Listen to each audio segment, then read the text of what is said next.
இந்தியாவில் மீண்டும் லாக்டவுன் போன்ற கட்டுப்பாடுகள் வரப்போகிறதா என்ற அச்சம் இப்போது மக்கள் மத்தியில் வேகமாக பரவி வருகிறது. உலகளவில் அதிகரித்து வரும் கச்சா எண்ணெய் விலை மற்றும் கிழக்கு ஆசியாவில் நிலவும் போர் பதற்றங்களுக்கு மத்தியில் மத்திய அரசு இப்போது மிக முக்கியமான செலவு கட்டுப்பாடு உத்தரவுகளை பிறப்பித்துள்ளது. குறிப்பாக பெட்ரோல், டீசல் மற்றும் சிஎன்ஜி விலைகள் தொடர்ந்து உயர்ந்து வருவதை கருத்தில் கொண்டு மத்திய நிதி அமைச்சகத்தின் நிதி சேவைத்துறை ஒரு புதிய அரசாணையை வெளியிட்டுள்ளது.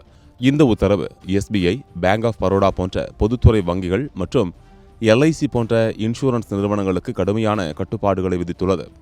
இந்த உத்தரவின்படி அரசு மற்றும் பொதுத்துறை நிறுவனங்களின் உயர் அதிகாரிகள் தங்களது தேவையற்ற வெளிநாட்டு பயணங்களை உடனடியாக குறைக்க வேண்டுமென வலியுறுத்தப்பட்டுள்ளது. அனைத்து முக்கியமான ஆலோசனைக் கூட்டங்களையும் இனி நேரில் நடத்தாமல் வீடியோ கான்பரன்ஸ் மூலமாகவே நடத்த வேண்டும் என்றும், தேவையற்ற ஆடம்பர செலவுகளை முற்றிலுமாக தவிர்க்க வேண்டும் என்றும் உத்தரவிடப்பட்டுள்ளது. ஹார்முஸ் ஜலசந்தி கடல் பகுதியில் ஏற்பட்டுள்ள போர் பதற்றங்கள் காரணமாக எண்ணெய் இறக்குமதி பாதிக்கப்படலாம் என்பதால் நாட்டின் அந்நிய செலாவணி இருப்பை பாதுகாக்க இத்தகைய அவசரகால சிக்கன நடவடிக்கைகள் எடுக்கப்பட்டுள்ளதாக பொருளாதார நிபுணர்கள் தெரிவித்துள்ளனர். இது மட்டுமில்லாமல் பிரதமர் நரேந்திர மோடியும் சமீபத்தில் நாட்டு மக்களிடம் ஒரு உருக்கமான வேண்டுகோளை விடுத்துள்ளார். எரிபொருளை மிகச் சிக்கனமாக பயன்படுத்துங்கள் என்றும், மெட்ரோ நகரங்களில் வசிப்பவர்கள் முடிந்தவரை பொது போக்குவரத்தை பயன்படுத்த வேண்டும் என்றும் அவர் கேட்டுக் கொண்டுள்ளார். மேலும் வெளிநாட்டு பொருட்களை தவிர்த்து இந்தியாவில் தயாரிக்கப்படும் பொருட்களை வாங்குவதன் மூலம் நாட்டின் பொருளாதாரத்திற்கு வலு சேர்க்குமாறு அவர் வலியுறுத்தியுள்ளார்.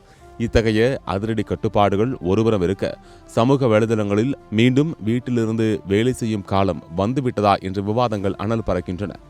அதிகாரப்பூர்வமாக லாக்டவுன் குறித்த எந்த அறிவிப்பும் இல்லை என்றாலும் மத்திய அரசின் இந்த தீவிரமான சிக்கன நடவடிக்கைகள் ஏதோ ஒரு பெரிய பொருளாதார நெருக்கடிக்கு இந்தியா தயாராகி வருவதையே காட்டுகிறது. குறிப்பாக பெட்ரோல், டீசல் விலை உயர்வால் சாமானிய மக்கள் ஏற்கனவே வெளிவிதுங்கி இருக்கும் சூழலில் மத்திய அரசின் இத்தகைய கட்டுப்பாடுகள் நடுத்தர மக்களுக்கு மேலும் சுமையை ஏற்படுத்துமா என்ற கவலை எழுந்துள்ளது. தமிழகத்தில் புதிய ஆட்சி அமைந்துள்ள நிலையில் மத்திய அரசின் இந்த புதிய ரூல்ஸ் மாநிலத்தின் வளர்ச்சி திட்டங்களை எப்படி பாதிக்கும் என்பதை நாம் பொறுத்திருந்துதான் பார்க்க வேண்டும்.